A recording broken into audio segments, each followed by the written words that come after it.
Antrean haji yang sangat panjang membuat masyarakat Muslim Indonesia memilih menunaikan umroh lebih dahulu. Dari data Kementerian Agama, saat ini masa tunggu seorang jamaah calon haji untuk bisa berangkat ke Tanah Suci mencapai 15 hingga 20 tahun. Tidak heran, kondisi ini mendorong umat Islam Indonesia memilih umroh sebagai alternatif. Sebab umroh lebih fleksibel, lebih ekonomis, dan waktu keberangkatannya bisa dilakukan setiap bulan. Imbasnya, sejak tahun 2010 ada lonjakan jumlah jamaah umroh Indonesia. Di tahun ini diprediksi jumlah jamaah umroh akan mencapai 1 juta orang. Bak jamur di musim hujan, beragam perusahaan biro perjalanan berlomba berebut jamaah. Banyak dari biru-biru ini menawarkan paket umroh dengan harga yang cukup murah.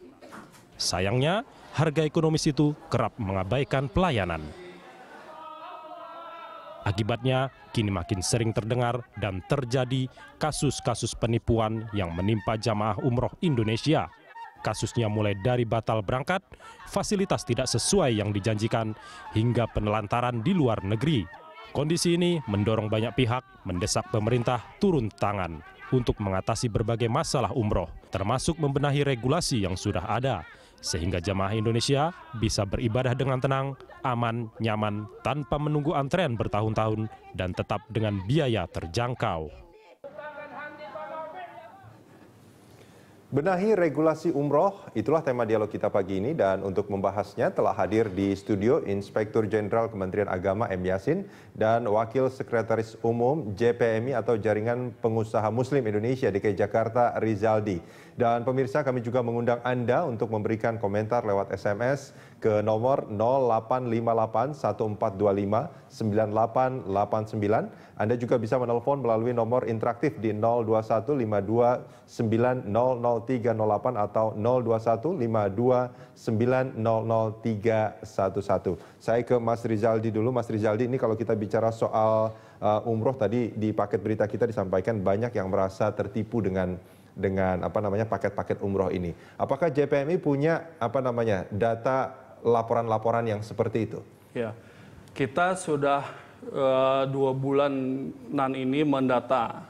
Jadi kita bergerak melalui kampanye sosial media, kita mengumpulkan data-data pengaduan masyarakat yang tertipu kasus umroh ya. Ini sosial media, artinya laporannya bukan secara langsung ke JPMI ya? Nah, dari sosial media itu lalu kita kontak, lalu kita tanya. Kemarin juga kita ngadain seminar kemarin ini, juga korban dari umroh murah yang bermasalah ini datang juga, dan mereka sengaja hadir ke situ untuk ngobrol langsung, mengadu langsung ke Kemenak, ke DPR, ke asosiasi-asosiasi. Korban penipuan korban penipuan apa, laporannya seperti apa? Korban penipuan ada sekitar 15 orang yang gagal berangkat, sampai sekarang nggak diberangkat-berangkatkan, dan orangnya itu sampai sekarang nggak bisa ditemui lagi. Padahal udah lunas. Maksudnya orang yang penyelenggara umroh. Penyelenggara umrohnya itu tidak bisa ditemui lagi. Itu tidak bisa berangkat. Oke. Nah, tidak bisa berangkat. Ini kalau Pak Yasin, ini kalau kita bicara soal bisnis umroh ini sebetulnya diawasi nggak sih sama Kementerian Agama, Pak Yasin? Ya, itu tidak hanya diawasi, tapi diatur dalam ketentuan Undang-Undang Nomor 13 Tahun 2008. Jadi yang mengawasi itu adalah Direktorat Penyelenggaraan Haji dan Umroh atau Direktorat Jenderal Penyelenggaraan Haji dan Umroh atau Dirjen PHU. Seharusnya dalam pengawasan itu ya harus menggandeng Irjen. Jadi kita bisa audit. Nah, ini belum maksimal, maka harus kita fokuskan untuk pemantauan. Ini termasuk pemantauan tentang penyelenggaraan ibadah umroh untuk tahun ini. Dengan adanya fakta bahwa terjadi suatu pelanggaran-pelanggaran yang melanggar ketentuan di pasal 43 sampai 46. Di pasal 45-nya itu ada ketentuan sanksi. Ya. Yang pertama peringatan. Ini sanksi bagi penyelenggara? Iya. Dan ada syarat juga bagi penyelenggara. Penyelenggara itu harus punya komitmen untuk selalu meningkatkan layanan ibadah umroh. Nah, ini menarik sekali sebetulnya pernyataan dari Mas Rizaldi. Ini orang yang mau menyelenggarakan umrohnya itu sampai nggak bisa ditemuin lagi. Ini perorangankah yang bisa menyelenggarakan umroh ini, atau sebetulnya sebuah badan hukum, PT atau apapun gitu, sebetulnya gimana? Jadi kalau sesuai dengan ketentuan di pasal 43 Undang-Undang 13 2008 yang saya sebutkan tadi tentang penyelenggaraan ibadah haji dan umroh itu diatur boleh perorangan atau katakanlah merupakan suatu organisasi travel atau penyelenggara travel ibadah umroh atau pemerintah itu.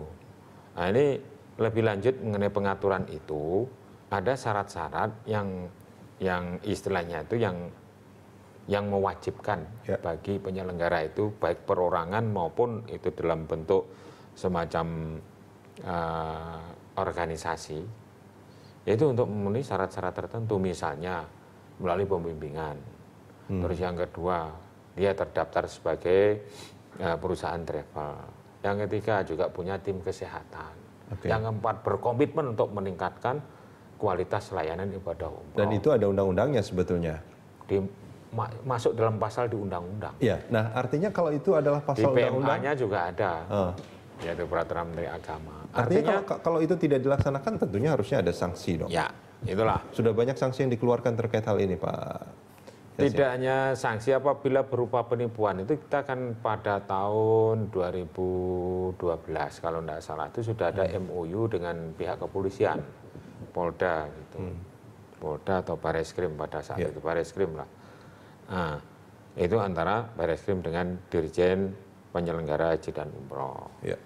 Nah, di situ MOU-nya seperti apa, Pak Yasin? apabila terjadi penipuan yang ada indikasi pidana umumnya, pidana umum itu kan macam-macam, penipuan dan lain sebagainya itu, maka yang menangani pihak kepolisian. Tapi yang menjadi pertanyaan sekarang, apakah sudah ada eksekusi mengenai penanganan terhadap mereka-mereka yang dari nakal? catatan Kementerian Agama? Saya yang memantau itu eksekusinya itu kita katakan belum ada. Belum ada. Oke, ini menarik sebetulnya Mas Rizaldi, pernyataannya Pak Yasin tadi. Nah, sebetulnya kalau kita bicara soal modus, apakah dari laporan-laporan korban ini bisa mungkin diinventarisir ya? Ini modusnya seperti apa biasanya? Ya, dari hasil seminar kami kemarin di JPMI, Jaringan Pengusaha Muslim Indonesia, itu ada beberapa modus. Jadi yang bermasalah itu bukan hanya sekedar yang umroh murah, tapi yang mahal juga ada yang bermasalah. Oh, jadi bukan hanya yang murah-murah ya? Ya, yang udah punya PPIU ada masalah, yang nggak punya PPIU juga ada masalah. PPIU itu apa itu? Panitia Penyelenggara Ibadah Umroh. Nah, jadi ada yang skemanya MLM, ada yang skemanya Ponzi.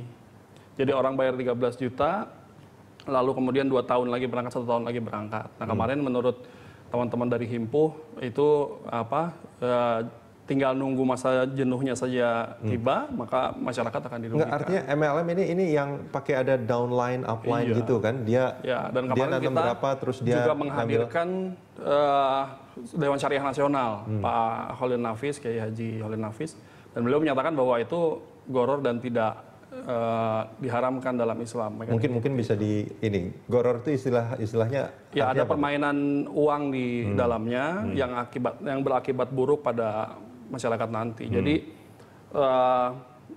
tadi menarik juga saya menyoroti pernyataan Pak Yasin ya soal pengawasan penindakan yang memang belum ada.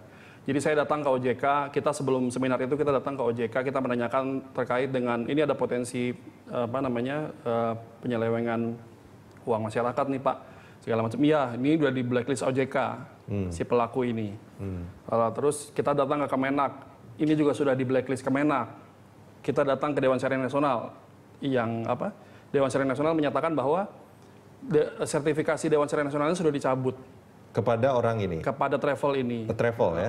Tapi menariknya, dia masih iklan di TV dan segala macam. Memang ini perlu perlu. Boleh tahu nggak ini travel mana? Mungkin masyarakat juga perlu tahu juga. Saya nanti nggak enak juga kalau nyebutnya. Cuman memang ada indikasi itu. Karena memang ya saya kira yang lebih berwenang untuk menyatakan ini salah atau benar kan adalah Kemenak. Ya, sebetulnya kan sudah ada pernyataan itu kan bahwa sertifikatnya sudah dicabut, di OJK juga sudah di blacklist gitu kan?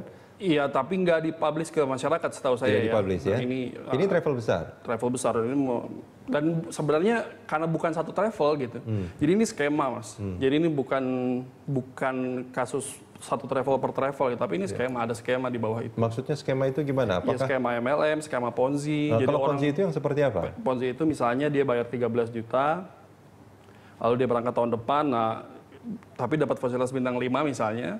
Nah ini kan menurut teman-teman Himpu kemarin itu tinggal nunggu masa jenuh itu masyarakat yang tadinya mendaftar akan kena gitu. Oke. Nah ini ada juga yang bayarnya lunas full gitu, tapi kemudian juga gagal berangkat. Karena memang travelnya dia nggak pernah tahu travelnya di mana.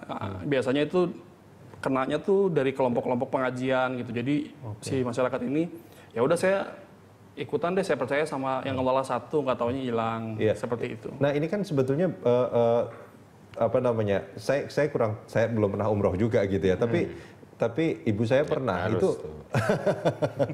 Artinya kebanyakan apa namanya? Kalau mereka mau ada tawaran umroh itu, mereka kan nggak pernah ngecek ini penyelenggaranya ini benar nggak sih, bermasalah nggak sih, sertifikat segala macamnya itu kan nggak pernah dicek kan gitu kan Pak Yasin. Jadi begini, jadi langsung aja saya jawab. Silakan. Jadi eksekusi yang sifatnya administratif, peringatan, pembekuan dan pencabutan itu sesaat setelah dicabut dia daftar lagi, kemudian juga punya baru lagi. Maksudnya dengan orang atau figur yang sama, jadi dengan ganti nama. Dan bahkan dia mengusupkan, artinya itu membuat cabang-cabang yang cabang-cabang itu tidak punya BPIU, dia itu masih katakanlah belum ada terdaftar. Bukannya kalau gitu, kalau kita bicara izin, kita bicara penyelenggaraan, itu kan yang salah orangnya sebetulnya kan, yang melaksanakan apa namanya badan hukum itu sebetulnya. Ya badan hukum itu yang salah orangnya mendirikan badan hukum yang lain. Yang maksud saya itu eksekusinya itu belum ada, itu yang dengan MOU kepolisian itu. Kalau itu penipuan, mestinya ada pihak-pihak yang segera melapor, misalnya dari Kementerian Agama sendiri. Ini ada indikasi bahwa travel ini adalah melakukan penipuan, dilaporkan, ada delik laporannya sehingga polisi bisa memproses hukum. Artinya permasalahannya di situ kurang tegas. Sehingga ada indikasi mungkin ada oknum di dalam kami, oknum lah ya saya katakan, yang masih main mata dengan para penyelenggara umroh itu. Kita akan lanjutkan ini di segmen berikut nanti Pak Yasin dan Pak Rizaldi.